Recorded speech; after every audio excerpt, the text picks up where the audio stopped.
Queridos, abra sua Bíblia em Mateus, no capítulo 11, versículo 28. Mateus, capítulo 11, versículo 28. E depois nós estaremos fazendo também um diálogo com Isaías 40, versículo 31. São dois versículos. Mateus 11, 28. Diz assim: Vinde a mim, todos os que estáis cansados e sobrecarregados, e eu vos aliviarei. Vou ler mais uma vez. Vinde a mim, a todos que estáis cansados e oprimidos e sobrecarregados, e eu vos aliviarei. Isaías 40, 31 diz assim: Mas os que esperam no Senhor renovarão as forças, subirão como asas, como águias, correrão e não se cansarão, caminharão e não se fatigarão. Isaías 40, 31 diz assim: Mas os que esperam no Senhor renovarão as forças, subirão com asas como águias, correrão e não se cansarão, caminharão e não se fatigarão. Amém, amados? Queridos, essa palavra de hoje é uma palavra para trazer esperança, para trazer renovo, para trazer um motivo para que eu possa continuar nessa caminhada. Estamos chegando agora ao final de 2012, mês de dezembro, e a gente sabe que toda maratona, todo mundo quando está ali próximo para dar a saída, né, para sair, e quando você ouve aquele sinalzinho lá, tá, e dá aquela saída, todo mundo sai correndo, cada um vai saindo assim na sua força, e a gente percebe que no meio do caminho vão ficando muitos para trás, outros vão desistindo, outros já vão se cansando com muita facilidade nos primeiros momentos da corrida, mas vão chegar ao final aqueles que treinaram, aqueles que passaram fazendo o seu treinamento, fazendo uma boa alimentação, levantando cedo, tendo qualidade na sua vida, qualidade de vida, para que ele possa competir. Esse vai chegar até o final. E essa mensagem de hoje é para trazer sobre a questão da esperança, principalmente nesse momento que a gente está projetando agora 2013, e a gente tem um projeto, nós vamos falar também um pouquinho ao final, que vai ser tão interessante que você vai ver alguns testemunhos que foram realizados há 2, 3 anos, quando começamos esses projetos aqui na igreja. E essas pessoas estão chegando ao final hoje, estão chegando ao final, no final desse ano agora de dezembro, com a realização dos seus planos, dos seus projetos. Então nós estamos provocando a igreja para que ela possa entender o que é esse papel da esperança, o que é algo que renova. E quando Jesus diz assim: Vinde a mim a todos que estáis cansados, é porque Jesus teve um olhar clínico. Jesus estava percebendo que na multidão havia pessoas muito cansadas. E hoje nós estamos vivendo uma realidade na igreja atual, a igreja está cansada. A igreja atual, ela precisa reconhecer os seus limites e saber o que está cansando, o que está tirando as suas forças.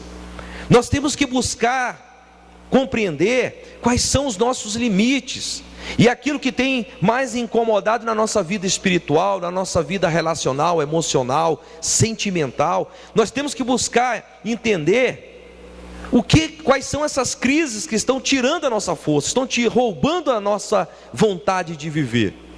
Há muitas pessoas que estão se entregando antes que o resultado chegue. Há muitas pessoas que estão já vivendo um tempo de derrota. Há pessoas que nem começaram, já estão desistindo. Há pessoas que já estão trazendo a sua própria consciência e está dizendo assim: eu não consigo, não vai dar certo. E já começa a trazer as suas muletas sociais, as suas respostas, dizendo assim: eu não vou fazer isso por causa disso.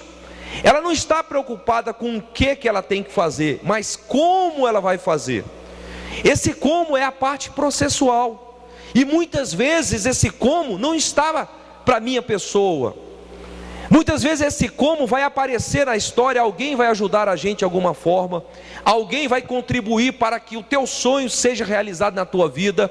Uma pessoa distante que você nem lembra pode aparecer e dizer assim: vou investir nos teus negócios, vou investir nesse teu alvo, vou investir nesse teu sonho. Essa é a parte processual.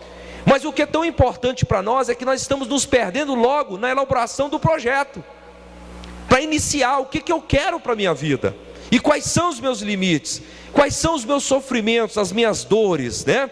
Então muitas vezes essa dor que nós estamos passando, ela faz com que nós venhamos a distorcer a nossa realidade, gente. É claro que quando nós passamos por uma necessidade muito forte, vivenciamos assim uma dor muito forte, isso faz com que a nossa realidade, ela fique um pouco turva, ela fica um pouco difícil de ser compreendida. Mas só que essa dor, esse sofrimento, ele não é eterno. Ele não veio para ficar até o final de vida, nada disso. É algo que vai passar e que nós precisamos superar. Agora nós temos que ter estratégias diferentes para superarmos todas essas dores que aparecem. Por quê? Porque todos nós temos desenvolvimentos. Você pega uma criança ali de 0 a 3 anos, no período ali sensório motor dela, dos reflexos, né? Você vê a criança, ela chora quando está com fome. Amamentou, ela parou de chorar. Ela sente uma dor, ela dispara ali um choro. Por quê? Porque algo está tudo numa parte do reflexo dela. Mas chega um tempo que ela começa agora a ter um outro processo de desenvolvimento da vida dela. Ela começa a falar, ela vai para a escola, segundo a socialização dela, ela vai aprender um novo vocabulário, um novo comportamento, diferente do que ela teve dentro de casa com o pai e com a mãe. E a criança vai passando por várias fases de desenvolvimento. Assim somos todos nós. Nós temos desenvolvimentos espirituais, nós passamos por processos espirituais, e à medida que você vai se aproximando de Deus, mais Deus vai se revelando na sua vida, mais Deus vai abrindo ali os seus segredos, para que você possa compreendê-lo. Por que Ele faz isso? Porque nós precisamos saber qual a nossa maturidade para esses conhecimentos. Há muitas pessoas que estão reclamando e pedindo a Deus algo que ela não está ainda apta para receber. Ela não está em condições espirituais para que possa adquirir aquilo que ela tem pedido. Mas Deus está negando? Não. Deus está esperando que você passe por esse processo, para que você transforme a sua consciência. Eu vou mostrar aqui alguns exemplos na Bíblia. Por que nós passamos algumas necessidades, algumas situações. E por que esse cansaço muitas vezes rouba, tira a gente da gente mesmo, tira as forças da gente, mas é algo didático de Deus está para se apresentar. Uma situação melhor virá. Por quê? Porque Deus permitiu com que essa situação chegasse até a nossa porta. Nós temos um exemplo de um homem chamado Zaqueu. Zaqueu era um homem que vivia numa comunidade judaica. Zaqueu era um homem que era um cobrador de impostos, trabalhava para o Império Romano. Os romanos dominavam aquelas regiões e cobravam seus impostos, e os impostos eram pesados. Os cobradores de impostos tinham assim um estigma, que ele, além de cobrar os impostos romanos, eles cobravam também a mais, e eles tiravam para eles. Então a ideia de um cobrador de impostos, principalmente um judeu trabalhando para os romanos, era considerado um ladrão. E Zaqueu estava sabendo que Jesus estava ali naquela região, mas a Bíblia nos fala que Zaqueu era um homem de estatura baixa. E Zaqueu, ele sai da casa dele e vê aquela multidão, e quando ele olha para aquela multidão, ele vê uma dificuldade muito grande de chegar até Jesus. Mas ele criou um projeto, ele teve uma visão, ele foi uma pessoa proativa. Ele olhou para um pé de árvore, um pé de sicômoro, subiu na árvore e ficou lá do alto, observando na multidão aonde que Jesus ia passar. Agora, o que é interessante nesse olhar de Jesus? Por isso que eu digo, queridos, o olhar de Jesus é um olhar muito clínico, muito apurado. Imagine eu e você no meio da multidão. Imagine nós sermos assim, bajulados, aplaudidos, uma multidão. Será que nós perderíamos o nosso tempo para olhar para uma pessoa que está em cima de uma árvore? Ou nós ficaríamos com o olhar na multidão? Sempre quando eu tenho dado algumas palestras em alguns locais, é tão interessante isso, nos cursos de oratória, eu sempre falo assim: se você tiver um auditório para 100 pessoas, tiver 50 pessoas, e essas 50 estiver sentada 30 de um lado, 10 do outro e meia dúzia do outro, a sua tendência é olhar para o grupo que tem o maior número de pessoas. Naturalmente nós começamos a olhar para o maior número de pessoas, nós não passamos um olhar assim flutuante para todo o auditório. Com certeza o olhar de Jesus estava na multidão, mas aquele gesto, aquela transformação de consciência ali, de Zaqueu em cima de uma árvore, Jesus olhou para Zaqueu e disse: Zaqueu, hoje me convém entrar na tua casa. Imediatamente Zaqueu desceu daquela árvore. Ele transformou a sua consciência, dizendo assim: olha, se ele disse que ele vai, é porque ele vai se apresentar lá na minha casa. Então a consciência dele o fez descer e esperar na sua casa. Qual tem sido a nossa consciência, como temos pensado sobre Deus e onde nós temos esperado Deus em nossas vidas? Outra situação, uma mulher hemorrágica. Jairo estava com a filha muito enferma na sua casa. Jairo era um homem influente na sua região, na sua sociedade. Ele ouviu dizer que Jesus estava ali naquela região, mas Jairo chega lá para Jesus e fala assim: Jesus, se tu impuser as tuas mãos sobre a minha filha, eu sei que ela vai ficar curada. Esse discurso de Jairo era o discurso que todo homem religioso tinha sobre um profeta. Qualquer profeta vindo de Israel, de Deus, era só impor as suas mãos e as pessoas ficavam curadas. Ainda a visão de Jairo sobre Jesus era uma visão que Jesus era mais um profeta que apareceu naquela região. Jesus chama Jairo e diz assim: Jairo, eu vou contigo até a tua casa. E eles foram caminhando até a casa. Mas no decorrer daquela caminhada, Jairo precisava aprender alguma coisa. Ele precisava transformar a sua consciência e de não ver apenas Jesus como mais um profeta da história, mas ver Jesus de forma diferente. Naquela caminhada aparece uma mulher hemorrágica. A Bíblia nos fala que essa mulher padecia de hemorragia há mais de 12 anos. Ela já tinha ido a vários médicos, a vários curandeiros da região. Ela já havia gastado todo o seu dinheiro, mas ela continuava com a sua enfermidade. Mas ela ouviu falar de um homem que estava fazendo milagres. Ela ouviu falar de um homem que dizia ser o próprio Deus aqui na terra. Aí ela colocou no coração dela. Olha a diferença. Se Jairo chegou perguntando: tu és um profeta, pode ir na minha casa, impõe as mãos. Ele chegou com um discurso teológico, um discurso religioso. Mas aquela mulher chega para Jesus e não fala nada. Ela disse, tão somente colocou no coração dela: se tocasse nas vestes de Jesus, ela ficaria curada.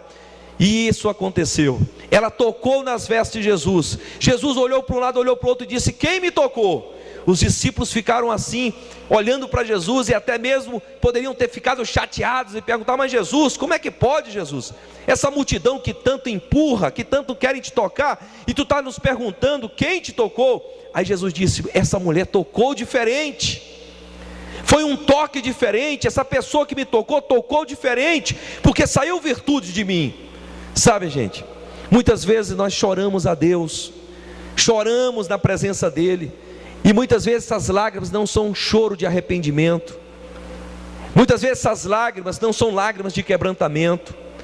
Muitas vezes essas lágrimas que nós deixamos correr no nosso rosto diante de Deus são lágrimas de vitimização. Muitas vezes queremos que Deus nos veja como vítimas das pessoas, vítimas da sociedade, vítimas da igreja. Deus não se comove com vítimas. Deus não se sente incomodado com lágrimas de vítimas. Deus, a Bíblia nos fala que Ele não rejeita um coração quebrantado, um coração que se arrepende. A Bíblia nos fala que Deus, quando olha para o coração do homem, Ele não está preocupado com a produção que ele pode fazer, mas aquilo que o motivou a produzir.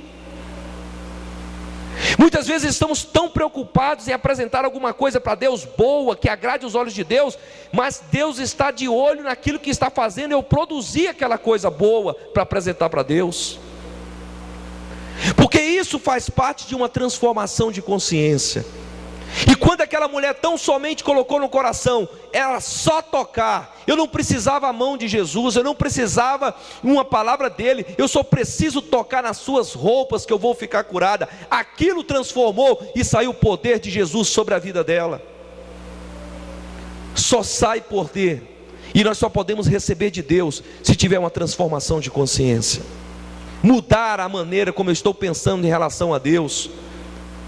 Tem um filósofo que ele disse o seguinte, que a loucura é você continuar fazendo a mesma coisa esperando resultados diferentes. Einstein disse isso. Nós continuarmos fazendo a mesma coisa esperando resultados diferentes. Se você quer resultado diferente, mude a sua estratégia de vida. Se a sua vida não tem tido um crescimento espiritual, relacional, sentimental, mude a sua estratégia. Não fique repetindo ano após ano, porque isso vai cansando as pessoas. Mas duas pessoas, para exemplo, para nós entendermos que essa transformação de consciência é importante, porque Jesus está nos chamando: vinde a mim a todos que estáis cansados. Mas cansado de quê? Qual é o cansaço que Jesus está nos trazendo aqui para nos informar? Porque Ele está dizendo: olha, se você está oprimido, está sobrecarregado, eu vou aliviar, carregue o meu jugo. Marta e Maria também estavam passando uma situação difícil, porque o único que sustentava a casa delas, numa cultura judaica patriarcal, o homem que era ali o provedor da casa, o irmão delas, Lázaro, havia falecido. Então isso significa para Marta e Maria naquela casa que os sonhos delas haviam morrido, os sonhos se acabaram.